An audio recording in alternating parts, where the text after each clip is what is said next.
three. Hello and welcome. This is Heavy Business. I'm Aaliyah, And I'm Curtis. and today we are here with Peter and Coosh from Who on Earth. Welcome to the podcast, guys. Thanks for coming on. It's great to be here. Yeah, thanks for having us. Happy to have you. Happy to have you. Now, before we dive into any questions, I always like to ask people to give a brief summary of who they are and what they do in the realms of metal. And you can throw in a little bit about what your band sounds like and such too. All right, great. So I'm Pete Rizzi. I am the bass player and co-founder along with Coosh of Who on Earth. We are a hard rock / heavy metal band. We kind of straddle the two genres, I guess.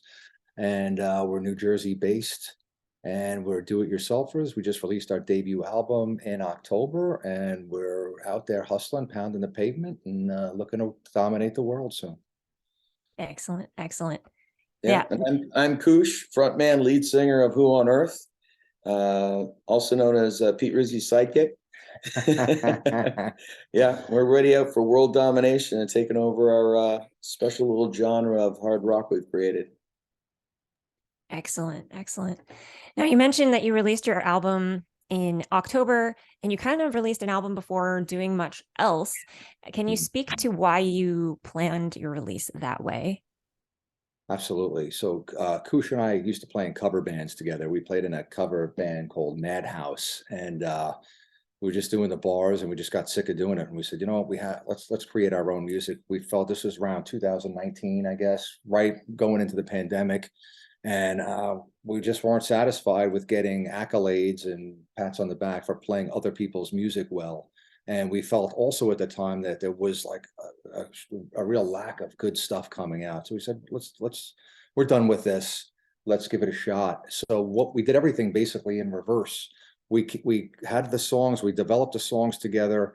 We went into the studio with Mike Orlando, who was our producer, who ended up playing guitar on the album for us as a studio guitarist. And I found a drummer friend of mine that did the album as kind of like a favor.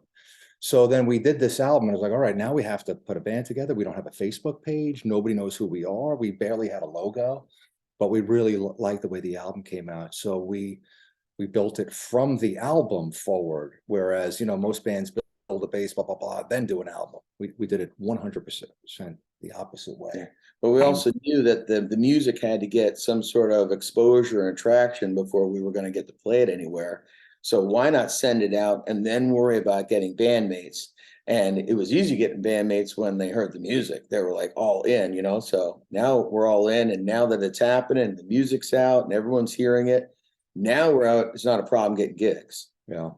I mean, it's a little bit of a problem, but It's always a challenge in its own way. But yes, I think honestly, what you've done is the way of now. Like, it's the proper way to do things now.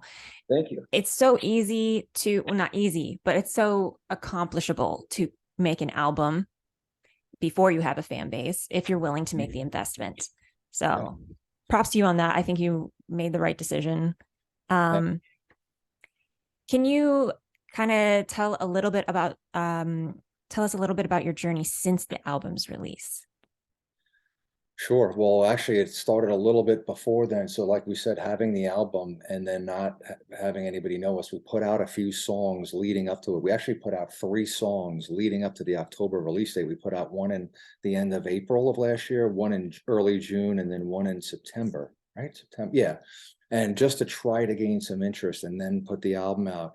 And then, which we did. We had a great record release party. We opened for Zebra at a Starland Ballroom, which is a big venue here in Jersey. And then since then, it's literally been, okay, what can I do today? How many hours am I spending today on the band? What context can I make? What kind of, okay, how can this contact help with this? Or who should I reach out to? We just played with this band. Let's reach out to all those members, what are we doing on the next video? So it's constant planning. What we really have been spending a lot of time on is promoting this album to the max. We want to, if we can, and we'll get close to it, put out a video for every song, really stretch it out because we're still relatively unknown. So if somebody hears our 6th song or 6th video, they're going to think it's the first thing we put out, and it's not. So we really want to get as much bang for the buck with the album. So that's really the journey right now, getting gigs, getting better gigs, getting some more social media attention and whatnot. So it's really been roll up your sleeves, blue collar approach. Right. And like the album's only been out since October, but Monster came out in April. So we're starting all over again. We're going to be able to start putting Monster back out so more people can see that. You know, it's a constant flow. You got to make sure that every time you put it out, it's like the first time they've seen it every time you make a post. Yeah. Yeah, when we put Monster in a Jar out, our first single, it was kind of like not a throwaway. We loved the song, but we knew it wasn't going to be the one we really wanted people. There was some singles we wanted people to hear when we had a base.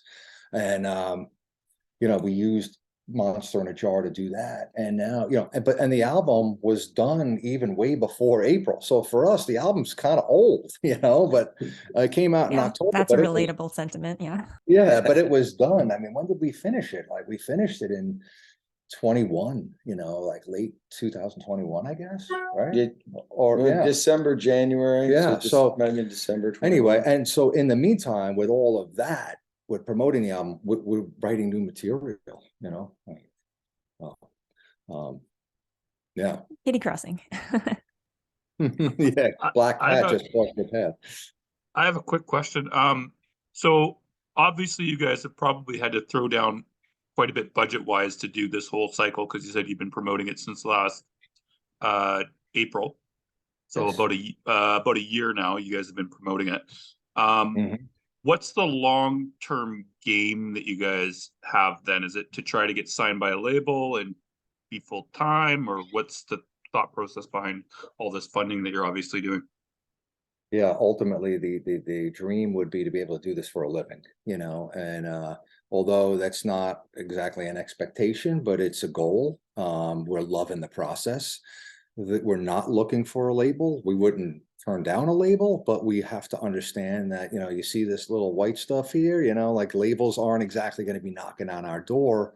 We're over 30, comfortably over 30. And that's really kind of not in the wheelhouse of the record labels. And to be honest, we have control over everything we do. And we have control over the budget, and sometimes that works for our advantage. And we've learned a little bit the hard way, which we could talk about, is where to allocate funds to get the most bang for the buck. But we're big on artwork. We want to kind of do things the way it was when we grew up. Artwork mattered. Bands putting out new material every year mattered. Getting out and playing live with no tracks, tracks, just raw, in your face, foot on the amp, we're purists like that. When we go out and we want also, when we made the album, we want to make sure that whatever got on it, we could translate onto stage too. Yes. Yeah. We were not about to go out there and create something and then someone show up and see us and go, well, I don't know, sound like them. Right. So we made sure we did that. Yeah. So with all the stuff that you're releasing, how long are you planning on having the promo cycle just be for this album then? 2 years, or what's the thought?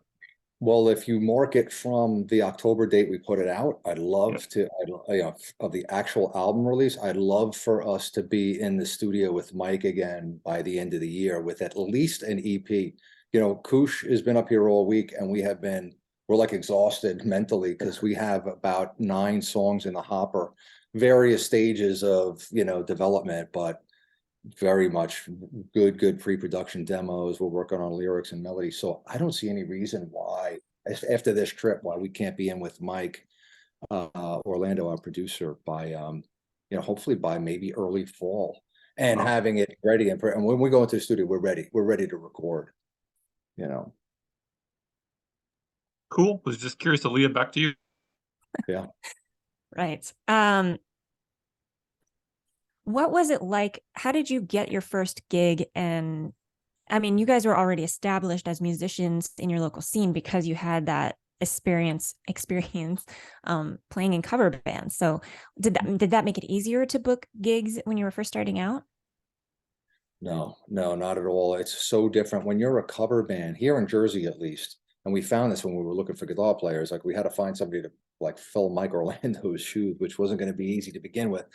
But we thought it was going to be a piece of cake. But, we found that most musicians would rather just be in cover bands because they get paid. and there's always a crowd. You know, when you're a new original band and you're a little older, like it's like it was easier when we were younger and we're stapling flyers to telephone poles and, you know, drinking beers and hanging out. Like it's not that way anymore. So in a way, it's a little bit harder, and there's also a lot of competition. So you have to, and nobody knows who you are. They, you know, you might think you have a great album, but they're not going to sit down and listen to your whole album. You know, so it wasn't that easy. But we, you know, we got a couple breaks here and there. The Starland gig that we got, which was about a month after the album, was huge for us. Yeah. That gave us a lot of credibility. And then we can use that to other venues and say, hey, we played Starland, we opened for Zebra. You know, Mike Orlando came on stage with us and did a song. So we got a break there. But, and now, yeah, we're starting to get some traction. You know, you got to start locally, you got to start where, you know, grow where planted, you know, and that's what we're doing. So it's getting a little easier. And it's also about them seeing you out there. You've got to go do the gigs. Every gig you get, you got, you know, don't turn anything down. Get out there, do it, show your presence. Yeah. You know, get out. You got to have people listen to you. Oh. Yeah, there's something about the live show that's just not replicable in any other way. So I agree with that for sure. Speaking of Mike Orlando, how did you get connected with him and why did you choose to work with him?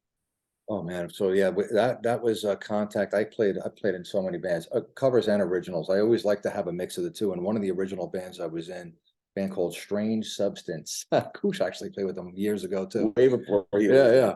And the lead singer of that band was like best friends with Mike. And we actually, that band went into Mike's studio to do some work. And I was like blown away at the whole process and his talent and his attention to detail, just how his mastery of the whole process, playing every instrument, the effects, the recording, the mixing, the drum sound, like the guy does everything.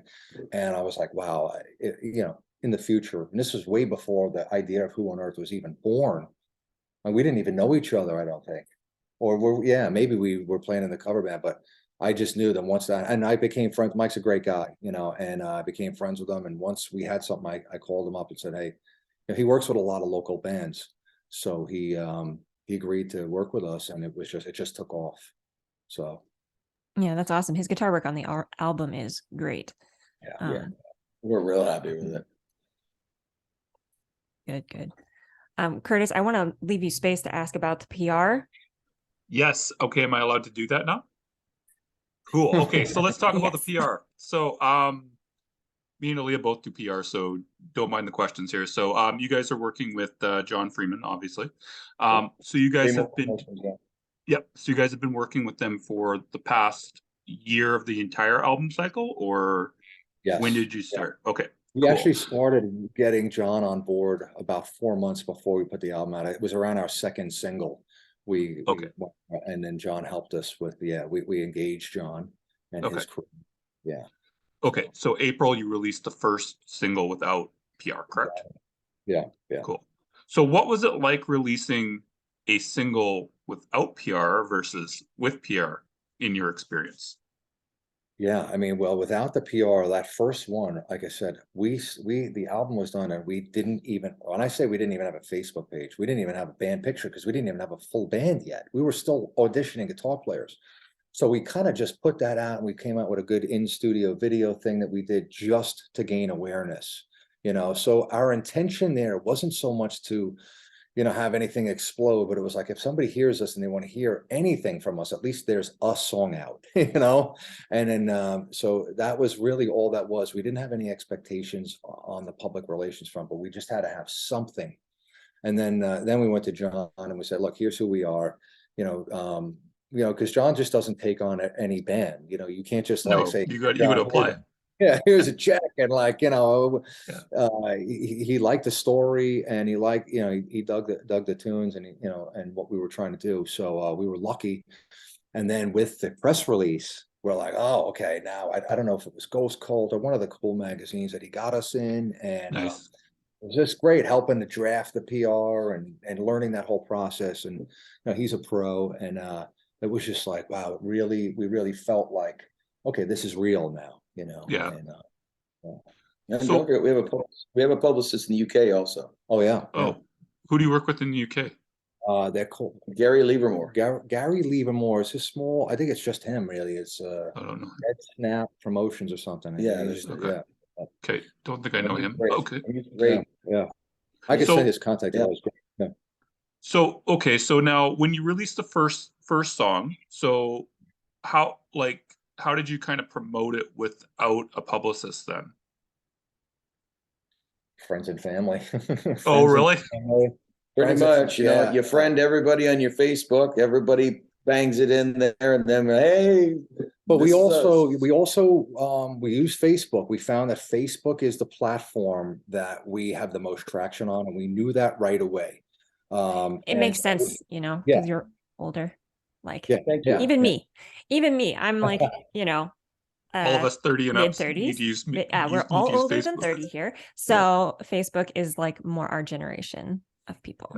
Absolutely. So we used we used the boosting, and we tried to get smart about investing a little bit right away, be friendly to Facebook and get it out there, and, do some like campaigns, and, do some ads. So we started to do that right away, and we were always, from even back then, we were talking to Ramona, was working with us, this young lady who worked for, I forget what record label she worked for, but we had some consultants even early on helping us, because the social media thing was, as far as we're users of it, but as far as using it to your advantage, we had no idea, Fair. running ads versus boosting, and what's this and what's that. And then, so we got some help, and that was our initial real investments, other than making the album. We knew that was going to be important for us to kind of try to take the stairs 2 at a time with social media. And Pete was smart enough that when we were doing the album, he got our buddy Rob Shoddy in there, and that's where we created the monster video, in there, and he did all the stuff with Orlando and everything. So Right. it was a brilliant idea that he got, we were able to get that footage in there too. Yeah. So Cool. Okay, so next question I want to ask is, how did you shop for a publicist, or did you guys just go to John and that was it? Well, through Mike Orlando, yeah, it's so funny how it's just like you go back to the beginning and all these little things happen that just, Yeah.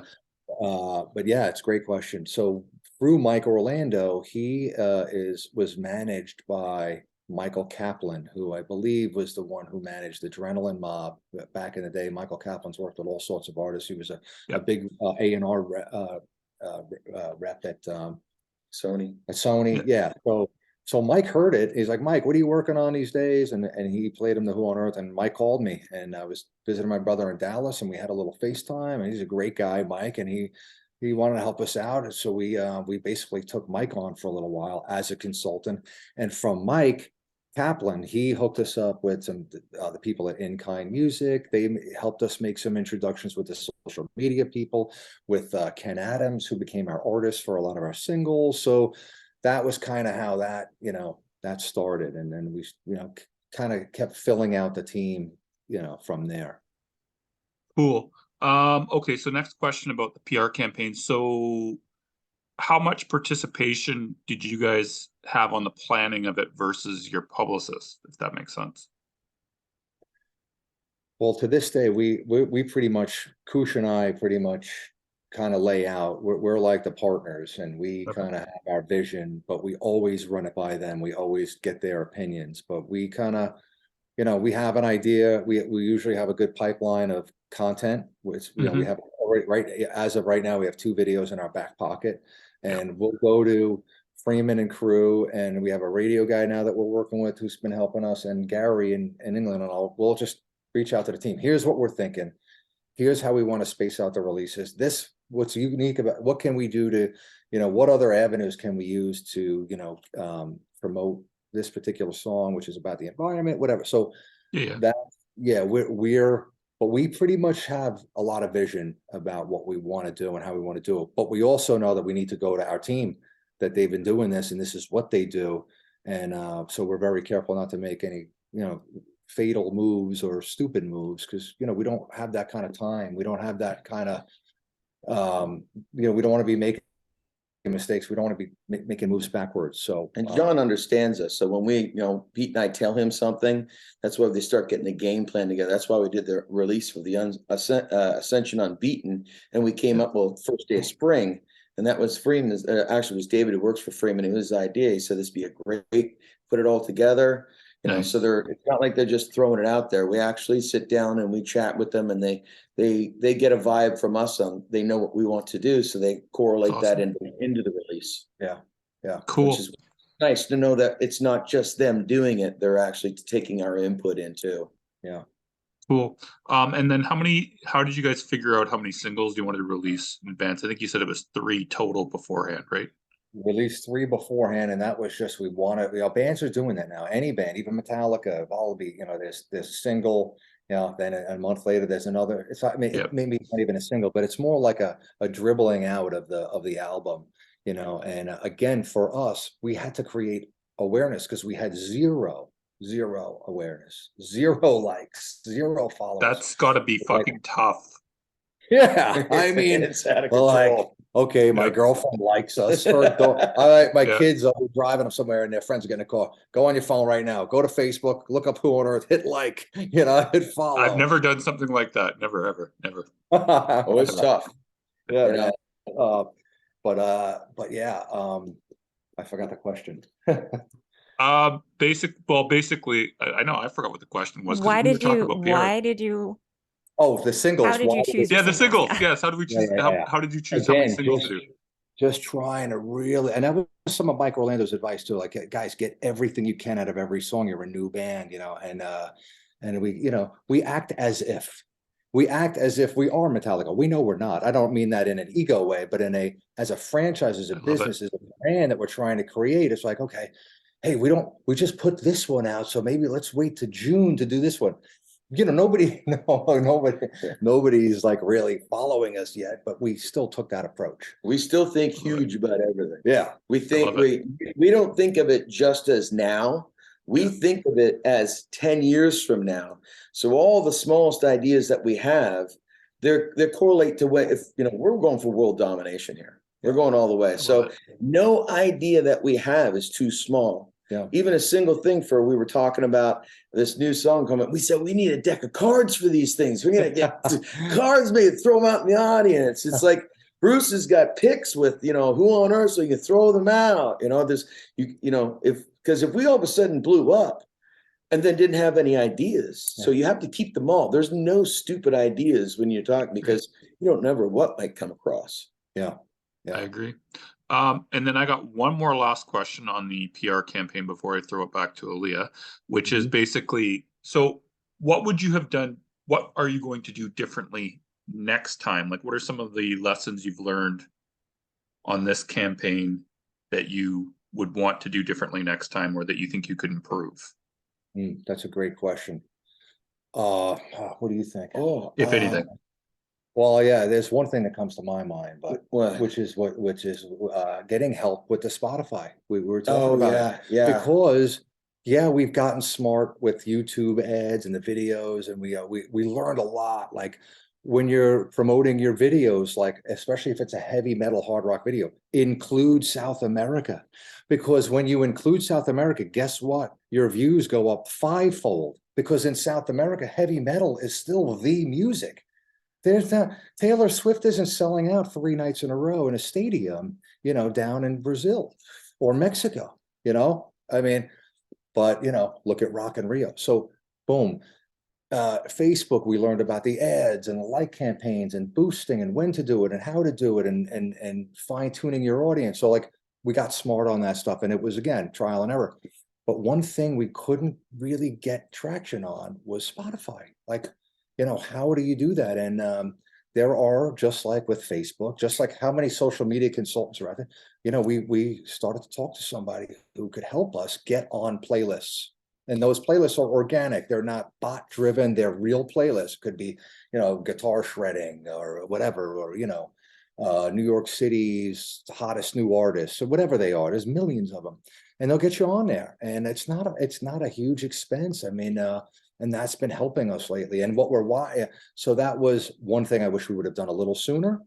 Again, we check the integrity of it. We're not buying followers. We're not, you know, but we want to play the game. We have to play the game too, you know, but if we feel we're doing it in a way that is, has integrity, you know, as far as we could tell, then we're open to that. So, but other than that, I don't think I would change anything. We still want to put out lots of videos. We think videos are important. We think artwork is important. We think gigs are important. We think physicals are important, vinyls. We think cool t-shirts and merch are cool.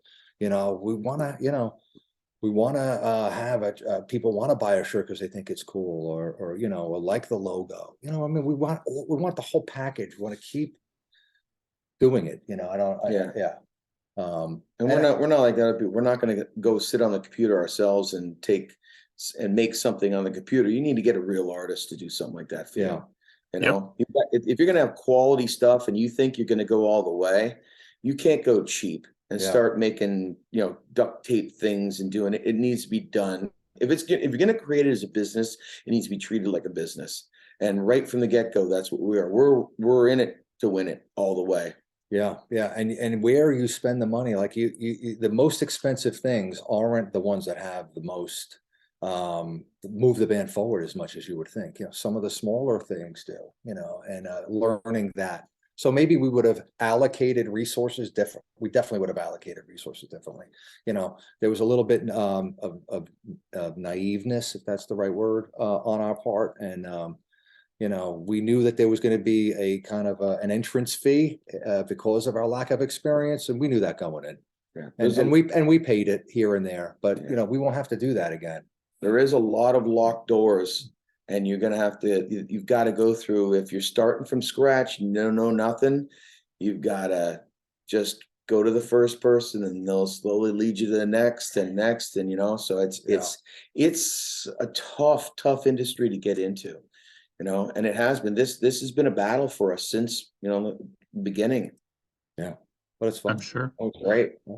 So, actually, I do have one more question before I throw it over to Leah. Is your next step to try to get a booking agent, or are you just going to play local show? Like, what's the plan there? Are you tapped into our phone? Yeah, were you listening to? Yeah, I must be psychic then. You're in the CIA or something. I must be. Well, I'm Canadian, so I can't be in the CIA. So am I. I'm Canadian. Are you? Perfect. Yeah, I was living in. Sounds like what somebody in the CIA would say, though. Yeah, it does sound like something the CIA would say. Yeah. I'm in Kitchener area, so I'm near where you used to be then. Oh, nearish. Curtis, where we are as a band and what we need as a band, and the level where we're at right now that's what we need. We're hitting our local area pretty hard, and it's great, but we need to start branching out. Again, I use the term grow where planted. You have to have a good local base, and we get good crowd reaction. We get good people coming, but we got to get into Pennsylvania, Connecticut, more New York City, down in Delaware, Maryland, start pushing up. But yes, booking agent is exactly where we're at. And we use Dropout Media as one of our, they're like our social media consultants right now, and they're great, and they're going to help us get us the names. And again, we don't want to be the pay to play band, but we do want to enter into business agreements with promoters where, we understand you're not doing this for free. We can structure a way to do this where everybody's happy. I used to be a hedge fund trader, so I have a lot of business experience, and there's ways where everybody can win. And we want the people that work with us to get paid, and we want to pay them, and but we also want to get paid too. So obviously we're there now. So we're hopefully going to be having some discussions with some agencies. Just again, we're new to this, so we'll learn as we go. But we're fair, we're good guys. We just want to play, and we do appreciate that these people, they need to make money too. It's a big part of the industry. We need them. Yeah, and even if you're going out and doing some of these gigs, you have to be prepared that you're investing in yourself. Yeah, and that other people in the industry need to get paid to get you to where you need to go. Yeah. So if you're out there and you're like, oh, well, he's taking all our money, I said, well, he's getting us a show. We're getting, and that in itself is exposure for us. We get to play in front of people, and every person is important to us that sees us. Yeah. So you can't be sitting there worrying about someone else is getting you a gig and not getting paid, and you're not getting what you want. It will eventually happen. Yeah. Agreed. Yeah, we believe in the music. If the music's good, this stuff can work. But if the music doesn't, and you're just throwing checks at people, it doesn't matter. if you open for Mastodon, like if the music's not there, you're not going to have any follow on.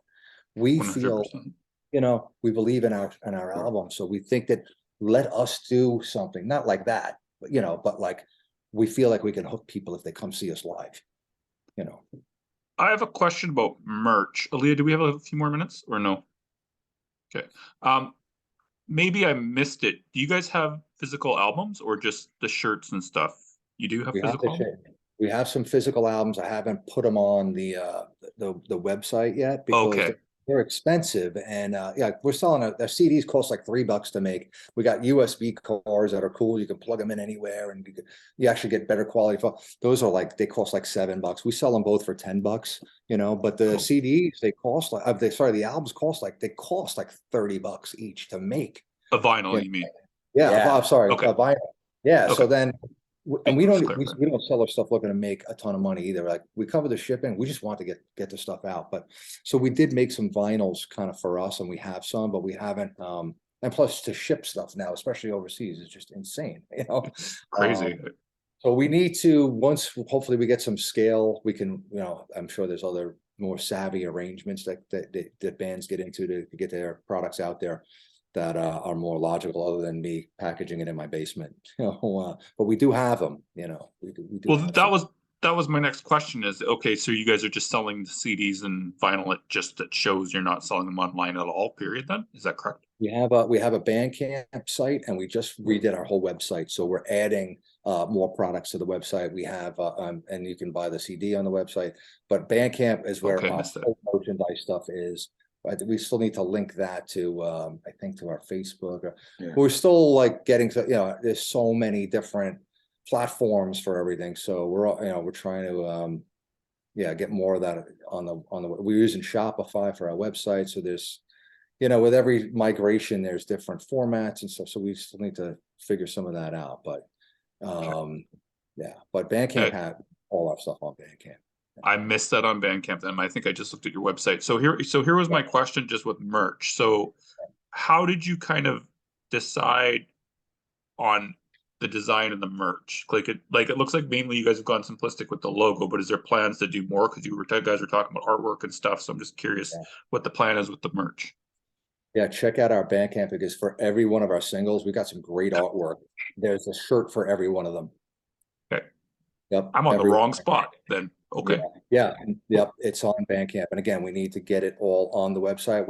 I think we did our Down and Out shirt on the website, and a regular logo shirt. We just finished that like 2 weeks ago. We revamped the whole website. Looks pretty cool. Cool. And we have to get more products on it. We have winter hats. We have baseball hats. We have you're wearing one of the hats. Yeah. We got hoodies. So cool.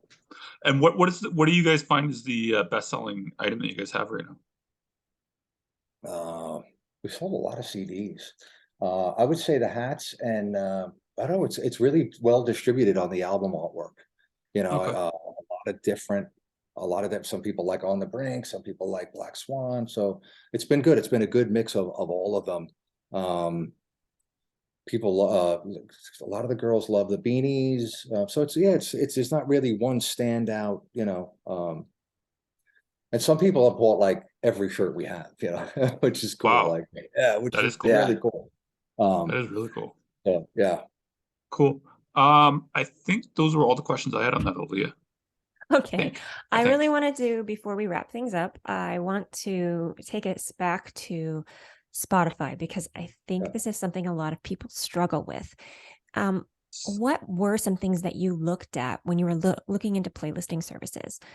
What were the things you were looking at to make sure that it was somebody with integrity, that it was a service that was getting real organic listens?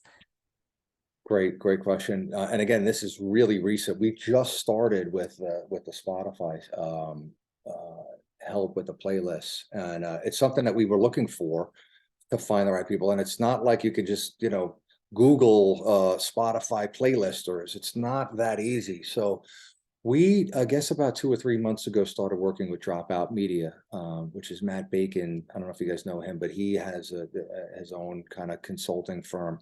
And right now we're working with them on kind of like their base package level, which is really social media. And they help you out. They help you with your socials and give you good tips as a band and whatnot.